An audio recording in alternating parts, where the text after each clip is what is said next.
Welcome to Donmar TV News Channel. Nag-aanda na rin ang kampo ni Presidential Aspirant Senator Bato de la Rosa sa pangangampanya sa oras na matapos na ang substitution period.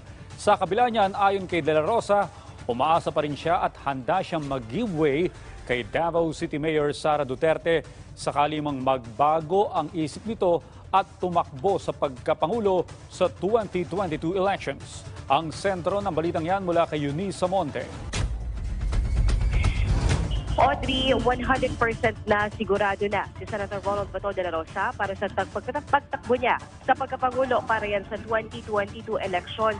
Ayon kay de la Rosa, matapos lang ang November 15 o ang huling araw ng substitution period, ay handa na silang mangampanya. Bagamat umaasa pa rin ito na sa huling araw ng substitution period ay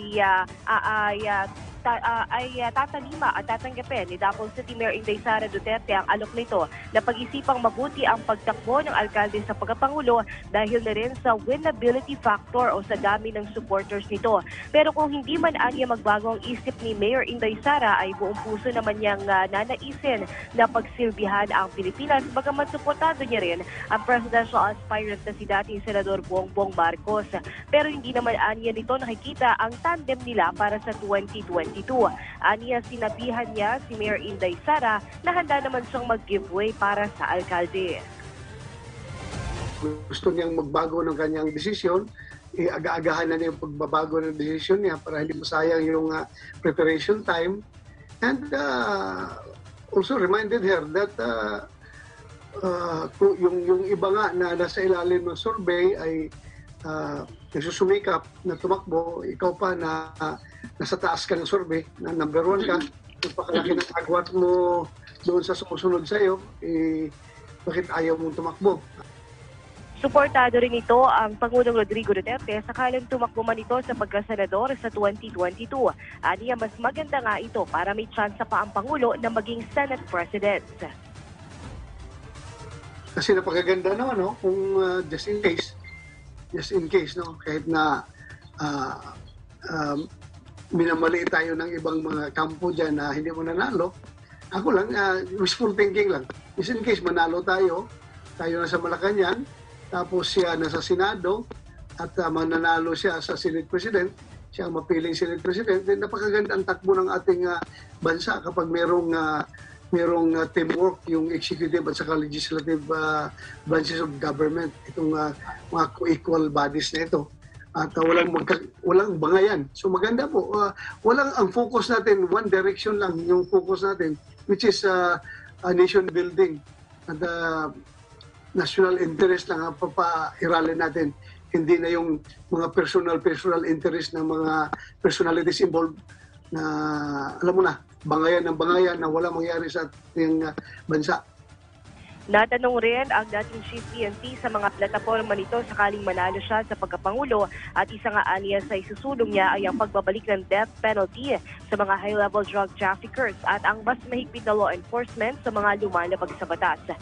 Samantala, sa tanong naman kung pabor ba siya sa pamimigay ng pera ng kapwa-senador nito na si Senator Manny Pacquiao, aniya, sariling pera naman ito ni Pacquiao at nasa tao na lang aniya kung sino ang desisyon nito na iboboto. Sa ngayon, naghahanda na ang senador para sa election 2022 at sa investigasyon ng ICC sa war on drugs ng administrasyon.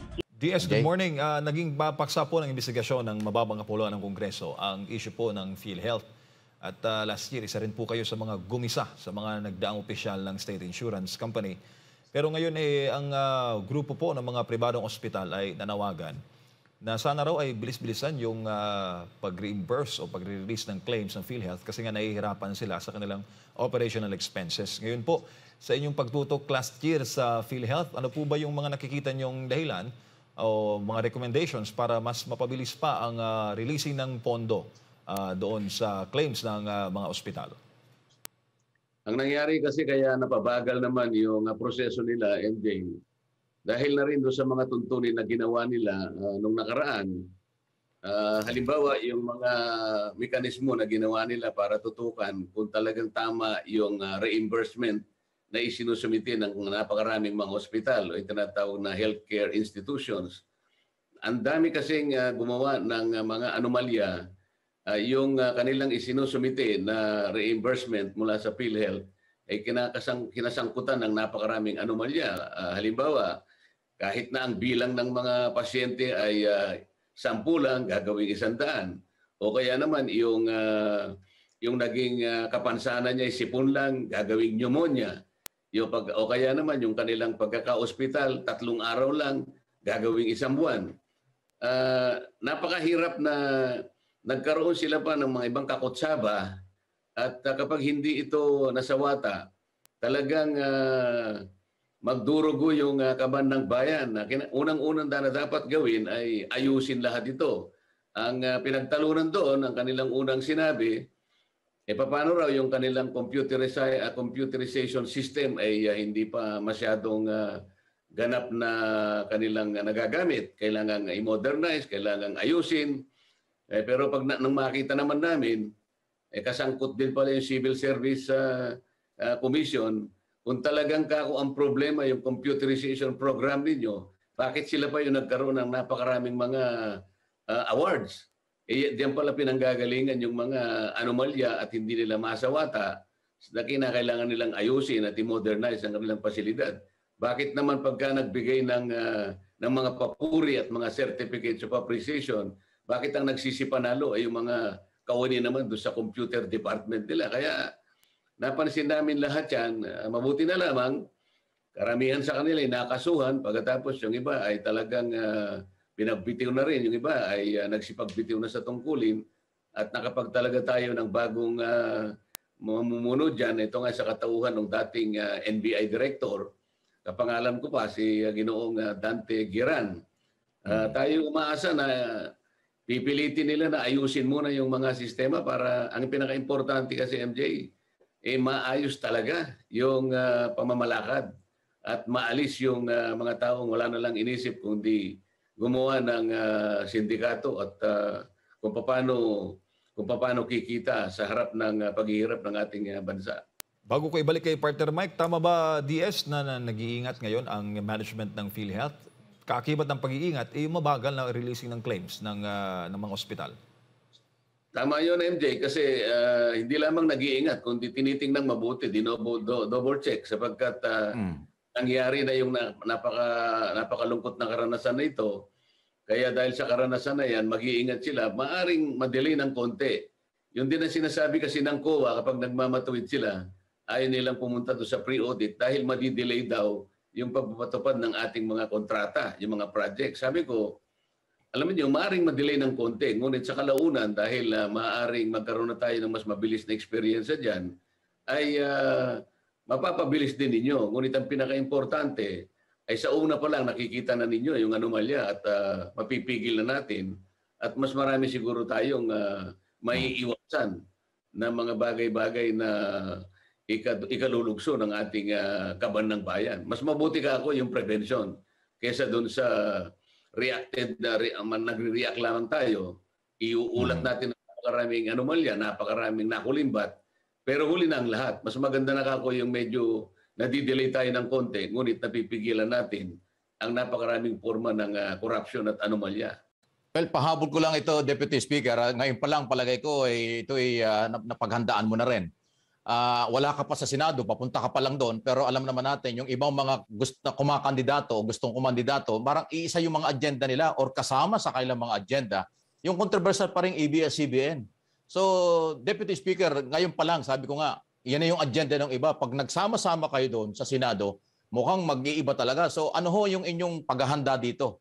Alam kong paninindigan mo ito simula nung araw, nung nakaraang taon hanggang ngayon, pagdating sa Senado, ay big challenge po ito sa inyo dahil meron dyan na mga lalo ng artista, kung sino man, ay nagsabi na, yan ang agenda nila, ibalik ang ABS-CBN. Paano po? Kung ngayon pa lang ay sinasabi na nila, Mike, na kaya lang sila tatakbo. Hindi ko alam kung gaano sila karami. At siguro marami na sila. At kung ang balak nila ay ibalik yung napasarang network, ay maaaring tulungan pa sila yung napasara na yan para sila ay magtagumpay. At kung marami sila, naakala siguro nila na may pagtatagumpay nila yon. Pero siguro mapagbantay ang taong bayan ngayon na alam nila na kapag ang isang tao ay kumandidato, ang layunin lamang ay magsilbi ka sa bansa at sa kanyang mamamayan.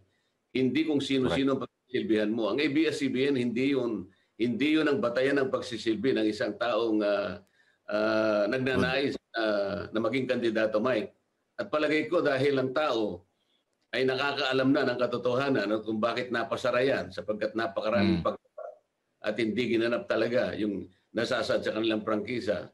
Ang taong bayan siguro ang musga, baka hindi na makarating sa Kongreso yung mga nagnanais na yan, Mike, sapagkat ang tao ay alam nila na dapat silang pagsilbihan, hindi kung sino-sino. At kung talagang matibay ang kanilang paninindigan, Mike, ngayon pa lang, nananawagan na ako sa COMELEC sapagkat kapag sila'y nangako na ibabalik nila ang ABS-CBN, kapag sila'y nanalo at napunta sa Senado, ngayon pa lang nalabag na nila yung Article 261 ng Omnibus Election Code. Nakalagay doon, kapag ikaw ay nangako ng prangkisa, ikaw ay lumalabag sa Omnibus Election Code. Dapat ngayon pa lang ay madisqualify na sila, Mike.